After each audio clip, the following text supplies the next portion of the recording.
This is a time for justice. Welcome to today's show. Could it be any more obvious what they are trying to do? I mean, really? Google is now expanding its pre-bunking campaign to fight fake news in Europe. You might say pre-bunking? Well, it's almost like pre-crime. Just instead, they're claiming to debunk misinformation before it even gets out there. So in other words, they're attempting to silence any voice that gets out there that is in disagreement with theirs, which we already know they're doing with terms like disinformation and misinformation, but this might take the cake. But of course, just like in communist China, here in America, it'll soon be, but starting in Europe, and it's going to spread to Germany, they're talking about doing this. Pre-bunking. Well, if you're confused as to what pre-bunking is, I'll show you a video, then we'll talk about it. But let's just say that they're going to be brainwashing people very thoroughly with pre-bunking so that they don't even make it to channels like this or to posts like yours online because people will already be deciphering it and telling the algorithm on you. And of course, it won't be posting because it's already going to be pre-bunked. Against disinformation, Google is launching a new campaign across all of Europe. The tech giant wants to release short videos highlighting the mechanisms common to many misleading claims. The videos will appear as advertisements on platforms like Facebook, YouTube, or TikTok. Google wants to use a technique called pre-bunking. But what exactly does that mean? We asked the question to Sandra van der Linden, a social psychologist at Cambridge University.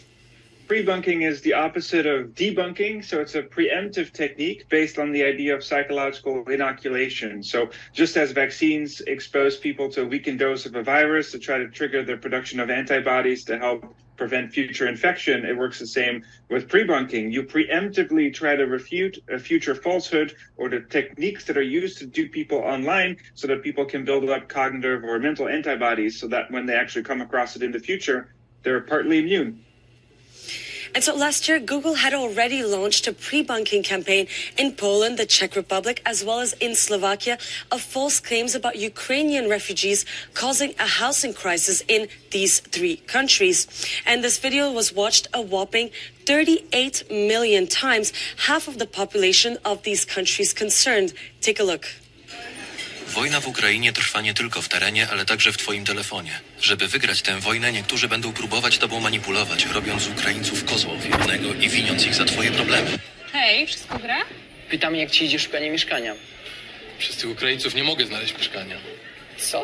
Polacy nie mają już gdzie mieszkać. Rząd zabiera nam mieszkania i rozdaje za darmo Ukraińcom.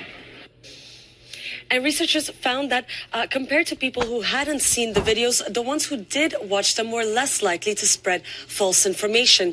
However, pre-bunking does have some downfalls, according to Sandra van der Linden.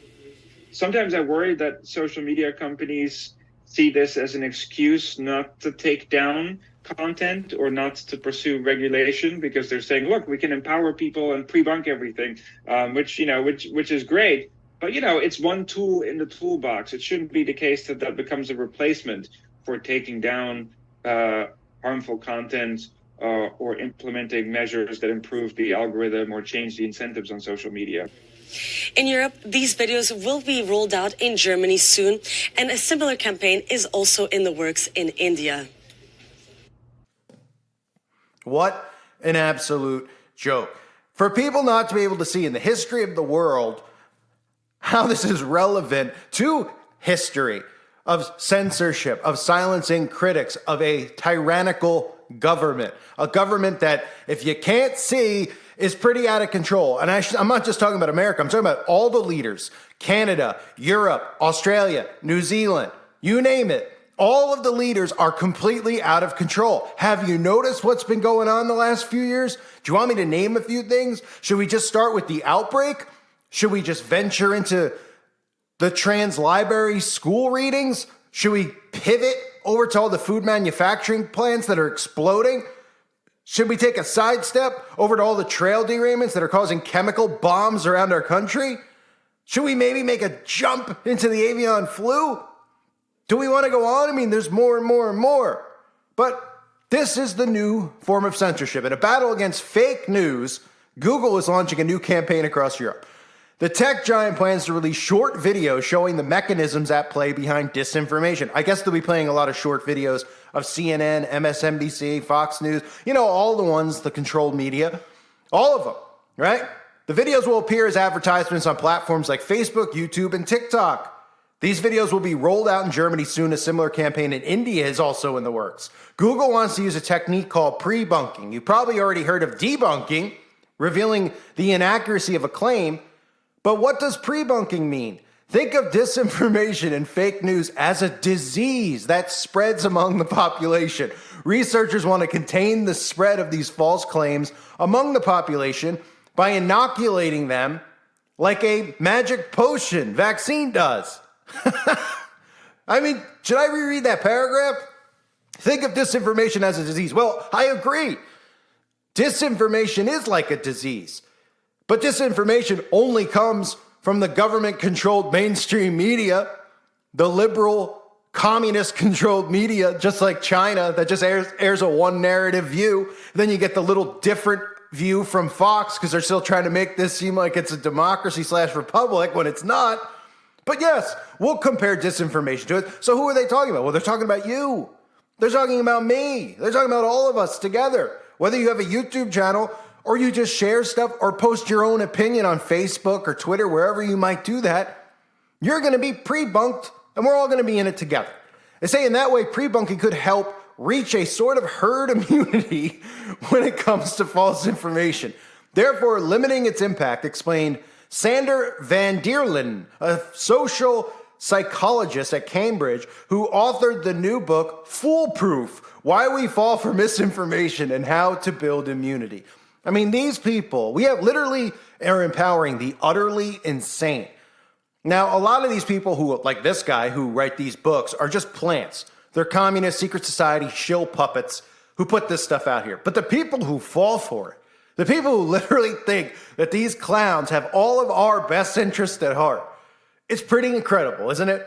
Whether it's psyop after psyop and false flag after false flag to grab your weapons or to get, Christians' rights taken away, or I should say truthers or whatever you want to call it, people's rights taken away for free speech. I mean, it's so clear to see. So they say pre-bunking is the opposite of debunking.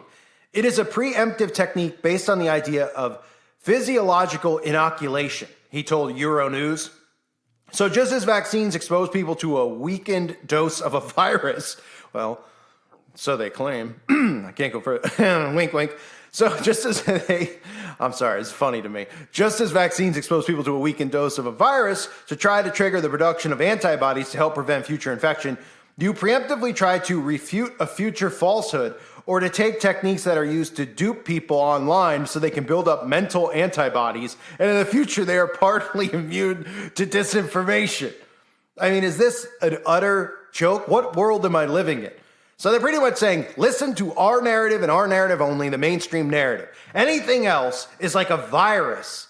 It's an infection, a future infection. You got to build up antibodies against people like me. Well, they already have done that because they've dumbed people down so much that pretty much is the way that they're building up antibodies. So they'll just add to that. So it's not like it's this real huge technique. But unfortunately, young kids out there, like young teens, are going to be told to listen for and look for certain things. And I'm sure everything will describe, channels like this, the topics, the way we talk, probably say, if they're raising their voice, it's a sign that it's going to be misinformation because they're out of control and they're extreme. Just think of the ridiculous crap they're going to use. So Google had already launched a pre-bunking campaign last year in Poland and the Czech Republic and Slovakia, focusing on false claims about Ukrainian refugees causing a housing crisis in these countries. It was watched a whopping 38 million times. Half of the population of the three countries were concerned. Researchers found that compared to people who hadn't seen the videos, those who did watch them were less likely to spread false claims. Well, so is it a false claim when you talk about these chemical fires all over the place? So technically, they're going to say it's a false claim if there's anything that we all say that are, something that's suspicious. If you call it out as being suspicious, they're going to say it's a conspiracy because there's no proof, right? And that's what I always say. The boogeyman's blamed. The climate's blamed. The derailment's blamed on Mother Nature. It's blamed on the boogie woogie man over in the caves in Afghanistan. It's blamed on the guy over in Russia, Putin, Pootie Pie, right? Just as long as you don't start being suspicious of things, then you won't be spreading misinformation. But if you ask a question and you say, wow, isn't it weird that all of these chemical explosions are happening in America like within 2 weeks? Or isn't it really strange that in a whole year we had like over 100 food manufacturing plants burning to the ground? We had airplanes crashing into them. We're going to pre-bunk that. You're about to spread misinformation. Oh, asking a question? Yep. Don't ask. Just listen. Listen to the one. Stay inside of this hive mind, okay? Let's keep directing you into the hive mind. Amazing how people don't want to think. But if you know people who think like this, who are like, that's disinformation. I mean, you might as well, I can't say what you should do because they'll probably they'll probably arrest me for even saying to slap someone in the face. So we're living amongst people who are completely absurdly slow. They go on to say it shouldn't be the case that it becomes a replacement for taking down harmful content or implementing measures that improve the algorithm or change the incentives on social media. Euronews reached out to Google for comment but did not receive a response by the time this article was published, which was this week. The other important issue is getting viewers' attention as well as demographic and cultural differences. The videos are only effective for those who have watched the whole segment. A challenge when attention spans are getting shorter and shorter on social media. Oh, that's not done by design, right? That's not done by design. People's attention spans getting shorter and shorter. What do you think the pushing and promoting of TikTok is? What do you think YouTube coming out with YouTube Shorts is about? More people ask me to. I did one short just to see what it was like, if people even watch them. I mean, if your attention span can't last 15 minutes, then there's a problem because your attention span should be able to last an entire day. But I understand with fluoride and chemtrails how difficult it is, and I also understand with, the distractions that they constantly cause people and the entertainment they constantly are pushing down your throat, which is why there's like 7 trillion streaming services, and every one of them just keeps coming out with new content, and they just want you to keep watching and watching and watching as they program you. That's all it is. You're just being programmed 24/7. So they say, just like the vaccines, the effects of pre-bunking wear off with time. And the approach loses its effectiveness if social media users aren't boosted regularly, according to Van der Linden's research. So we need to boost people with mind control. We need to boost people because it wears off. So you need to just use repetition to beat it into people's heads that anything that's said other than what's said in the mainstream media is fake news. That's pretty much what they're trying to do. I don't know how out of touch with reality people can get, but the people in power right now, they are so out of touch that doing stuff like this, it works better for people like me and you. While we still will get censored and we'll still get shut down, more people are waking up because I've seen people who watch my channel, they criticize. Some of them start off as thinking that I'm a horrible person. Some of them start off just thinking everything I'm saying is insane. And then they start seeing this stuff and they're like, all right, how are they silencing some of these things? He can't even ask a question about that. And I'm sure you've all seen it with your own stuff that you've posted. And then people do start to go, okay, all right, they're so obsessed with this. There's so many other things to focus on. They're focusing on this. And then, they come out with these excuses like, what's the harm that someone does by talking about it? They're like, oh, well, because of so-and-so's video, they went to comment ping pong, and people are realizing these do sound staged. Now, not as many as we need, of course, because there's really dumb people, but anybody whose brain starts to function and work automatically starts to realize this. And they're like, oh my gosh, this thing is controlled. This thing is I'm under full-time manipulation. So they say experts agree that pre-bunking should be one of the tools used to fight disinformation without neglecting other methods such as fact-checking, which is the funniest. Fact-checking like Snoops or Snopes, whatever they are. Full-on garbage. Everybody is now becoming aware with the fact-checking, especially on YouTube when they put the blue box under the video with the Wikipedia definition. Not everybody, but you know what I'm saying. So many people are becoming more suspicious because of it. They're like, who are the fact checkers? Who hired them?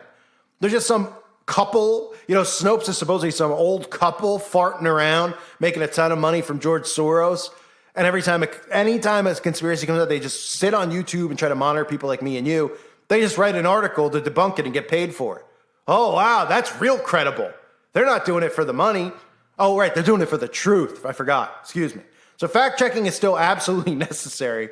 They go hand in hand, and I worry that too much focus on pre-bunking, because it's easily scalable, will end in blowback. So you're right, use different doses of mind control. That makes sense. So pre-bunking, ladies and gentlemen, your latest Orwellian, it's just incredible, isn't it, at this point? Did you think if anyone's around from when I started my channel 6 years ago, 7 years ago, whatever it is now, did you think we'd get to this point that quick?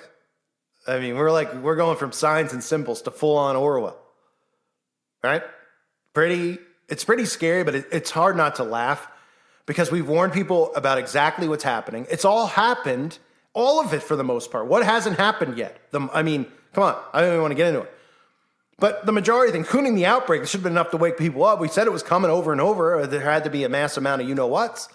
How about everything else with the editing?